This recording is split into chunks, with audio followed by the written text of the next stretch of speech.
अब आज का संदेश।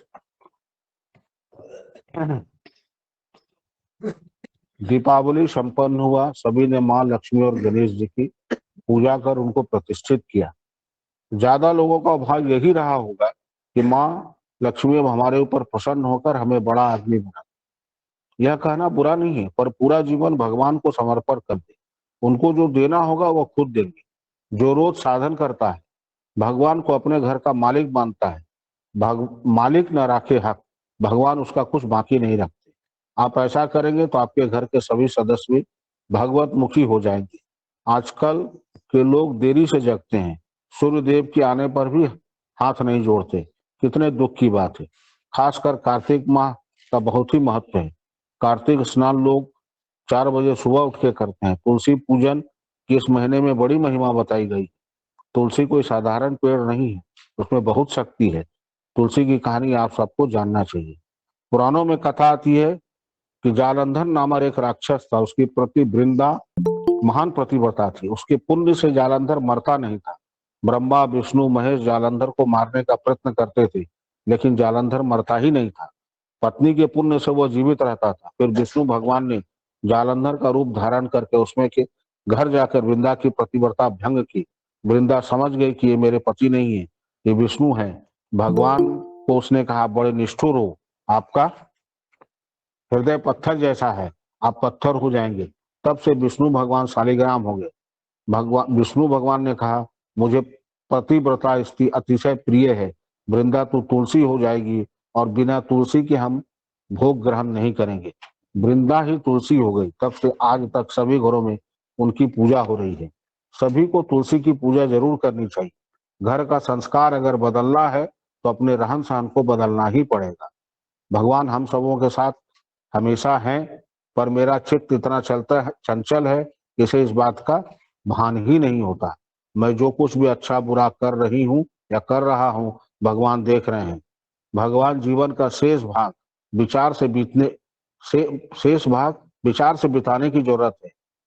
अब नहीं करेंगे तो कब करेंगे। सभी से प्रार्थना है कि आप सभी लोग नित्य साधन करें, गीता पाठ करें और 10 मिनट विचार करें कि आगे सब गुरु संभाल लेंगे।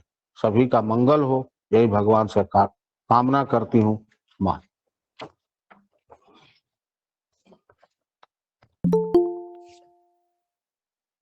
विचार के कमी से ही सारा प्रपंच होता है। रुपया कमाने के लिए बहुत विचार है, लेकिन मेरा विचार, मेरी बोली कैसे शुद्ध हो, इसके लिए विचार करने की जरूरत नहीं। सीधा सा तात्पर्य है कि जो साधन दिखावे के लिए करेगा, उसके विचार में भिन्नता होगी, आचरण में भिन्नता होगी, बुद्धि में भिन्नता होगी। और जो नियमित साधन करेगा, 12 ही करता है, लेकिन एक समय पर अगर नियमित बैठ भी जाता है, उसका बुद्धि बदलने लगेगी। क्योंकि अगर दोष कहीं से शुरू होता है तो आंख से शुरू होता है, और वही आदेश देता है कि तुम गलत करो। आंख ने देखा फल को, खाने की इच्छा हुई, अब आंख तो जा नहीं सकता। आदेश किया पैर को, और पैर तोड़ नहीं सकता। तोड़ा हाथ ने, खा नहीं सकता। खाया मुंह ने, रखा पेट ने। देख रहा था माली, डंडा बड़ा पीठ पे तो आंख से निकले आंसू, क्योंकि देखा उसी ने। जीवन का फिलॉसफी भी यही है। हम लोग कहीं शॉपिंग मॉल में जाते हैं, देखते हैं कि लिखा आता है, आप लोग सीसीटीवी कैमरे की नजर में, तो बड़ा सतर्क हो जाते हैं। ऊपर वाले का कैमरा कहाँ नहीं है, ये जिस दिन मन में आ जाएगा ना, दोष वृत्ति उसी दिन खत्म हो जाएगी। भगवान वहां नहीं है जहां हम पुण्य करते हैं, भगवान वहां भी है जहां हम पाप करते हैं। पाप है क्या? अपने काम को नियत समय पर नहीं करना ही पाप। मंदिर आप नहीं गए, कोई बात नहीं, अब घर को ही मंदिर मान के वहां कीजिए ना। आप दूसरे से व्यवहार अच्छा कीजिए, उसकी इज्जत दीजिए।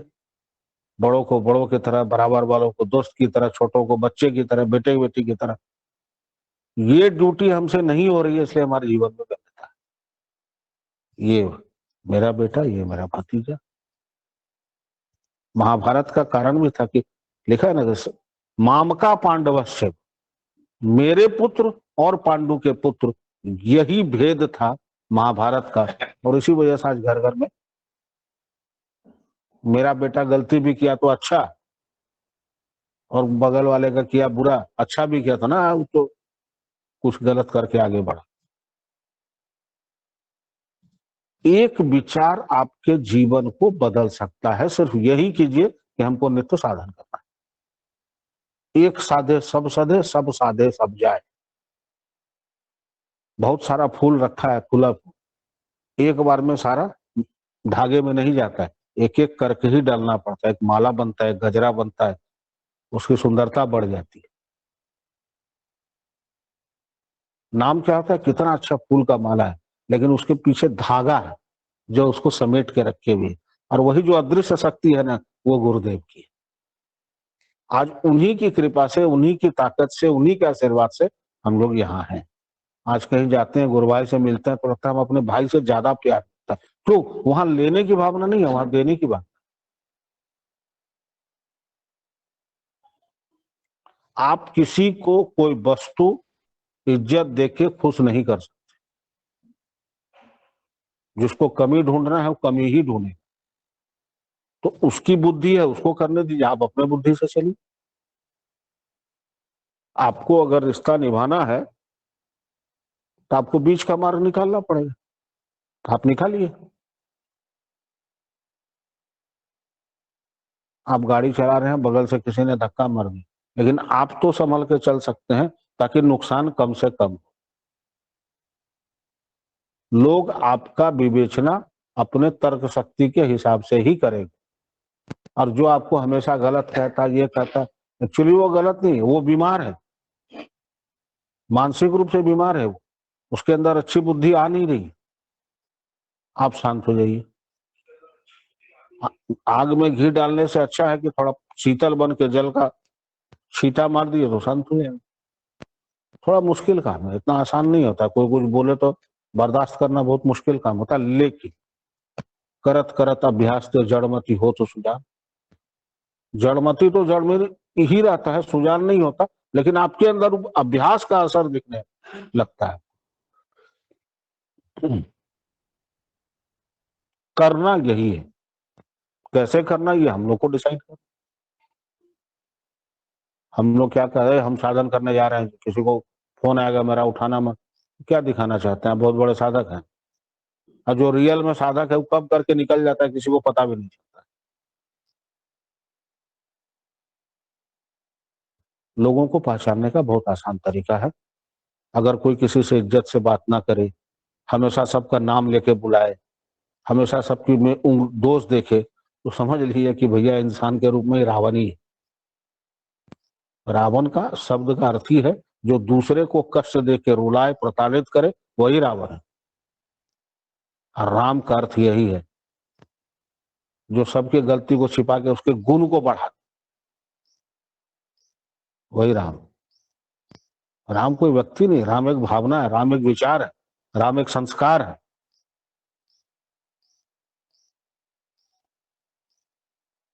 पूरे रामायण पढ़ लिया, कहीं श्री रामचंद्र जी ने मैं शब्द का इस्तेमाल किया ही नहीं, मैंने किया।